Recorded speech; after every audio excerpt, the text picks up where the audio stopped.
going on, my Super Sandwiches? Rhymestyle here, and today I'm bringing some more Dragon Ball Xenoverse 2 news in regards to the upcoming DLC. But Rhymestyle, DLC, when? I have no idea. Now, some of you guys might have been out of the loop just due to the fact that the Xenoverse series, specifically Xenoverse 2, has been out for a solid 2 years now, roughly. Almost 2 years.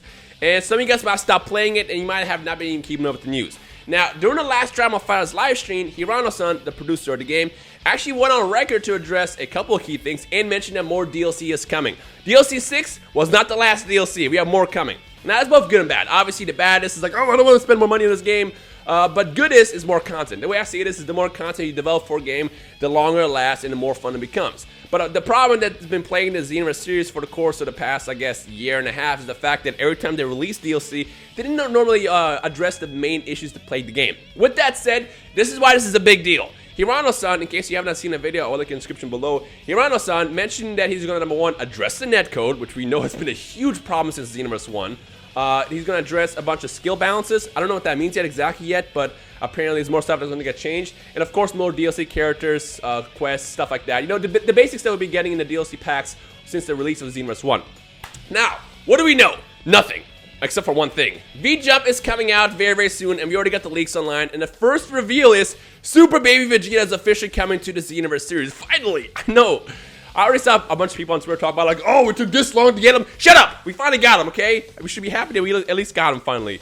I don't know why they chose Super 17 over Baby Vegeta, to be honest, because I feel like if I was to pick my GT villains that I would put into Xenoverse 1 and Xenoverse 2, Baby Vegeta would be easily above, you know, Super 17. But then again, you can probably argue that it's basically Vegeta and they can give us another character that's not like Vegeta.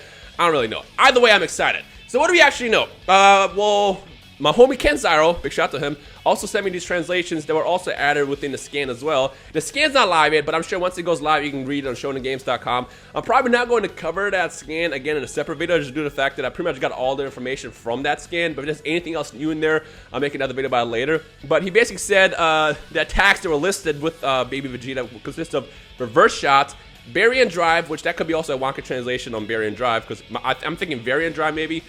Revenge Final Flash, and Revenge Death Ball, which clearly are his ultimate attacks. So we are definitely going to get Super Baby Vegeta at some point over the course of the next couple weeks. The fact that it's this summer, I'm going to take a wild guess and say late summer at best, because like usually if they say DLC is coming, they give us at least a month, like maybe July, August, stuff like that. So I'm thinking maybe like August, September. But if that changes, once we get the actual confirmation when the DLC is coming, I'll let you guys know. And as far as what other characters are going to be in it, I have no idea either. Usually they'll have multiple set of characters within these DLC packs. Like they'll give us like 2 or 3 or 4 depending on how they're going to try to go with it. I'm not sure if they're going to try to do the whole extra pack set, what they did with, you know, DLC 5 and 6, where they had a lot more content as opposed to the previous DLCs, or if they're going to do like, you know, your basic DLCs like they did originally when the game came out, where it was like DLC 1, 2, and they always had like 2 character packs. So it's like Baby Vegeta and someone else, as well as new moves, costumes, stuff like that. Please spam the name. If you happen to be watching this video, we still would love to have a hit costume. He's got like one of the coolest costumes in the game, and yet we got a wedding dress and a tuxedo in the last DLC.